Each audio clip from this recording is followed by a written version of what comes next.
welcome to For the Love of Making Books. This is a Pride and Prejudice themed journal. Just making a video to put this up in my coffee shop. So it's got a little bit of Jane Austen. It's a single signature. It's 19 by 14 approximately, which is 7.375, which is 3/8, I think, 7 3/8 inches and 5 3/8 inches this way. Okay, so it's fabric covered with a cotton book plate and a picture of a lady that ties in with Pride and Prejudice, at least as far as I can see, and then some stitching around the outside.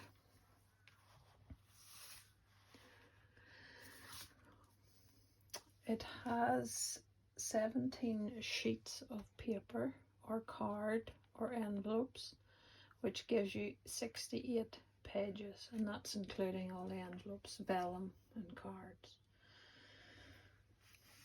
Okay, so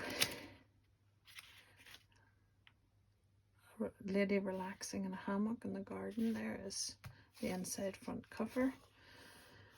So lots of embellishments and words from the actual Pride and Prejudice novel. All these little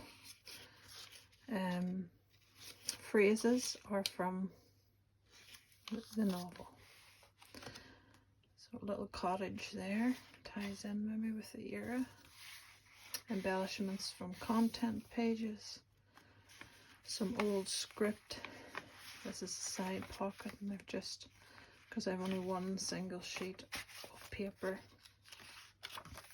It's all very feminine paper for writing on. I've just put a clip there. Plenty of room for others. So lots of little strips of paper which were trimmed off, and of course they were ready just for the bin, but I kept them because lots of times there are quotes from novels that are quite interesting to keep. Okay, so stencil work there, little pocket. My dearest Lizzie, I find myself very unwell this morning. So just a snippet out of the book. Some vellum and ink blots. It's hard to imagine that Jane Austen wrote her novels all by hand. The rub-on numbers there, 1775. That's when Jane Austen was born. Fold out. Again, more embellishments and stickers suitable to that time period. Feather quill pen.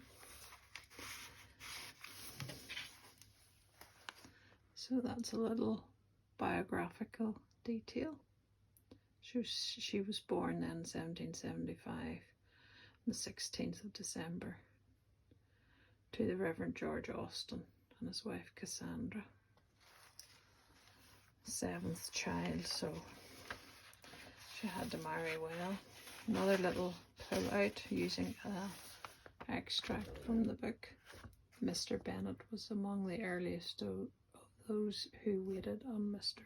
Bingley.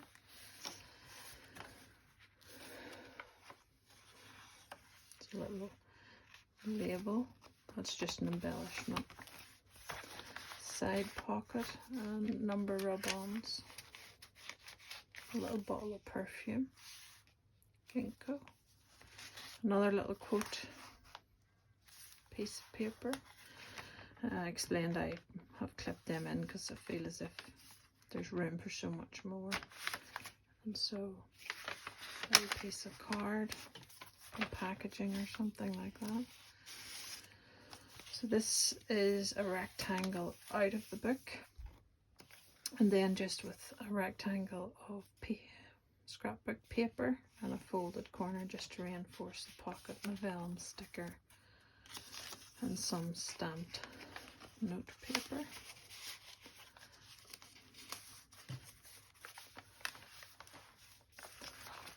Side tuck, coffee dyed paper, ink pot stamps. Again, a hark back to the era we're looking at here. And again, another quote strip. And it's one of the world's greatest books, isn't it? Pride and Prejudice. In my humble opinion. And then a tag for writing. A covered paperclip, chapter 17, and this is like a writing board, so you can put it under a page to get flat. Another lady in the garden, very typical. Another extract from the book.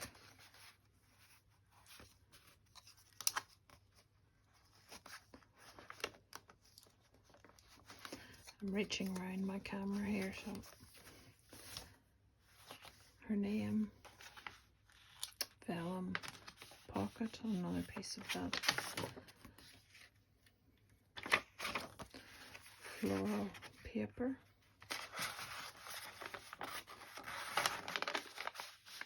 Vellum sticker. An envelope in the middle.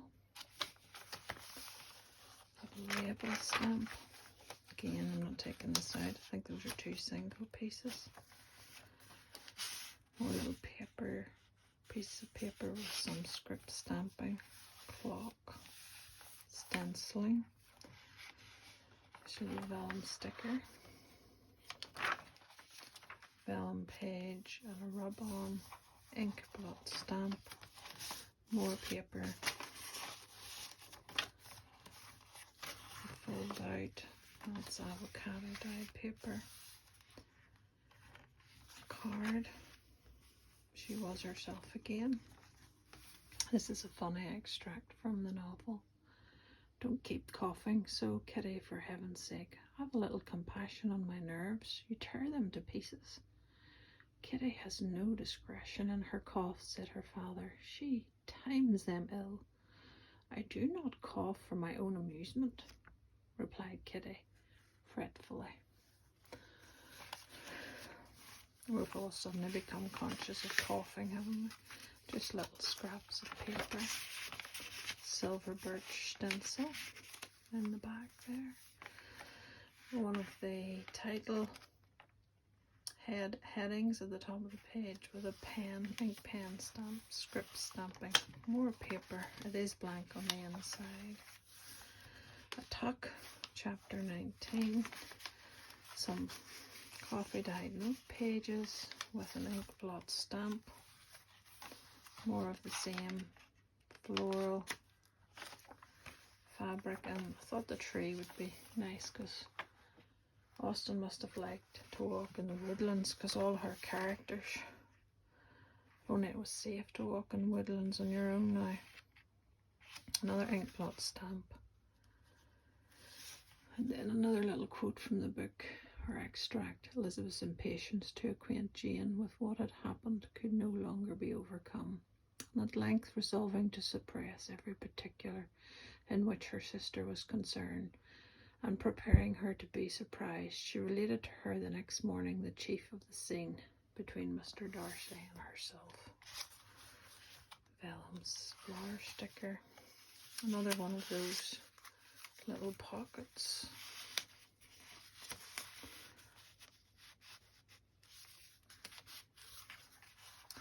What did it say here? Beautiful daughter.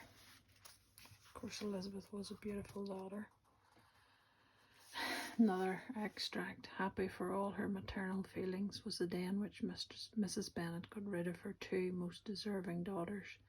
With what, such ironic way of putting it, with what delighted pride she afterwards visited Mrs. Bingley and talked of Mrs. Darcy. May be guessed.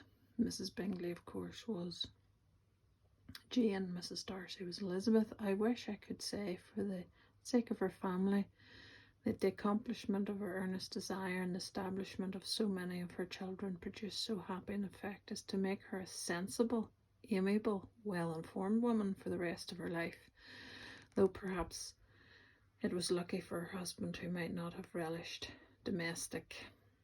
You have to guess or get the book and read it, the novel. So this is the back cover, a pocket with a feather die cut and some script stamping and some rose die cuts.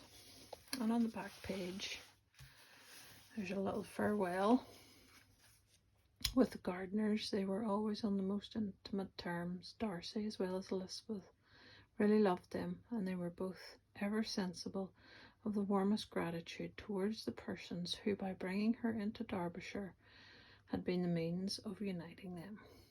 The end.